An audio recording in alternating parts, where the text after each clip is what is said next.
Благодарам, подпредседателя, почитуван заменик министер, почитувани колеги.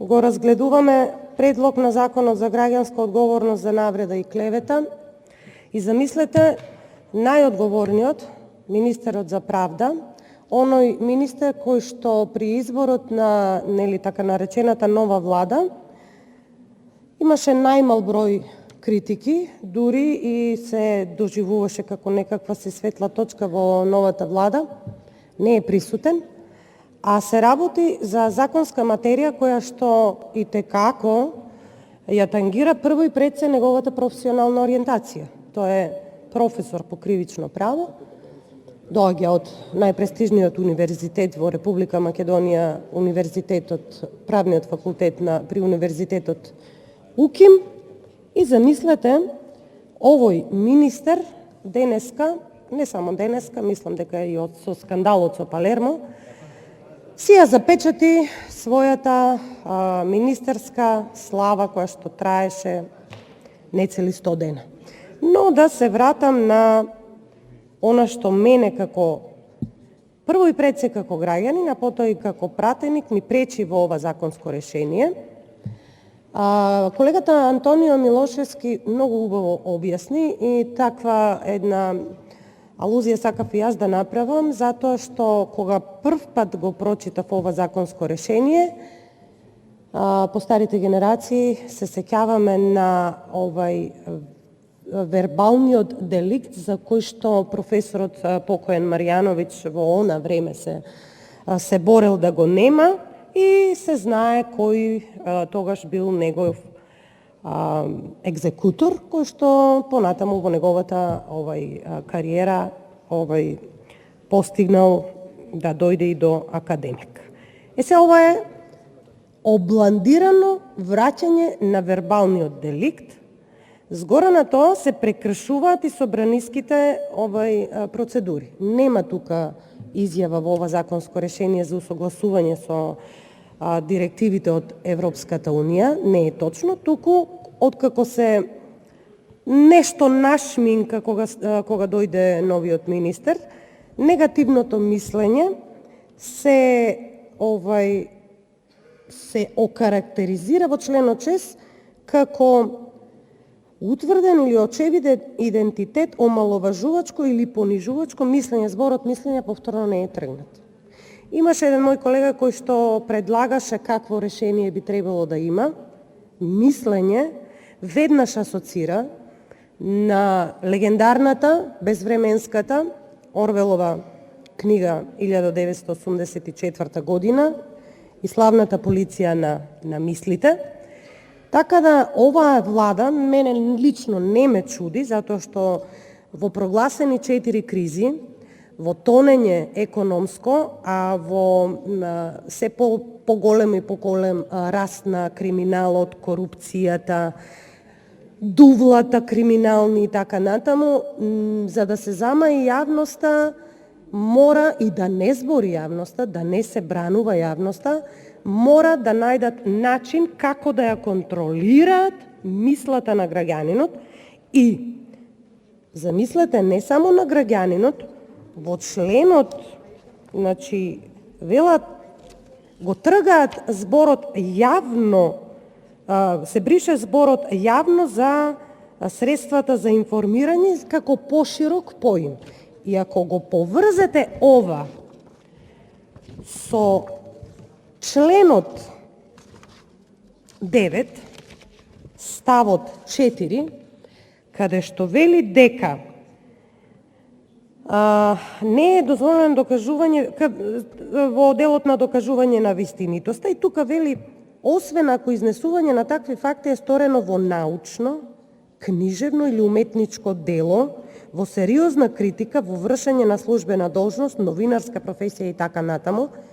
И сега гласно прашувам, дали ќе се цензурираат, да речеме, како јавно информирање, односно како информирање, бидејќи зборот јавно е тргнат, ова прашувам, дали тоа значи дека е и филмот? Па имаме една хипотетичка ситуација, да речеме, тие 3000 и нешто бугари во Република Македонија кои што се изјасниле како бугари, да тужат и да ја тужат државата дека не сакаат и нивните чувства ги повредува, например, филмот Трето полувреме, и дали и кој тоа од кај вас ќе се дрзне да цени уметничко дело, филмско дело или, како што велите, книжевно дело. Дали ние ќе се вратиме во средниот век, па тука на плоштад ќе палиме книги, затоа што на некој, секако тој некој од владата, не му се бендисува начинот на уметничко изразување. Обично уметниците имаат секако по-изострен начин на критика, по-креативен, но некој кој што тоа не го разбира, еве, ќе тужи и ќе имаме палење на клада на луѓе кои што се занимаваат со уметност, на новинари кои што не добро по проценка на носителот на дејност, односно на министерот или на некои владини функционери или било кој од мнозинството, тоа не му се бендисува. Значи, Орвел го живееме денеска, а не треба, и јас сум на вистина запрепастена од тоа што ова законско решение за кратко беше повлечено, но повторно вратено од човек кој што работи и е професор кривичар во правниот факултет. И сигурно многу добро знае таа голгота кој што покојниот Маријановиќ ја има доживеано во некој минат режим, како што нели знаеме да го квалификуваме тоа време, враќање на вербалниот деликт, но во една, ајде да речеме, некаква си обланда. Ова нема никаква врска со европското право и сами знаете.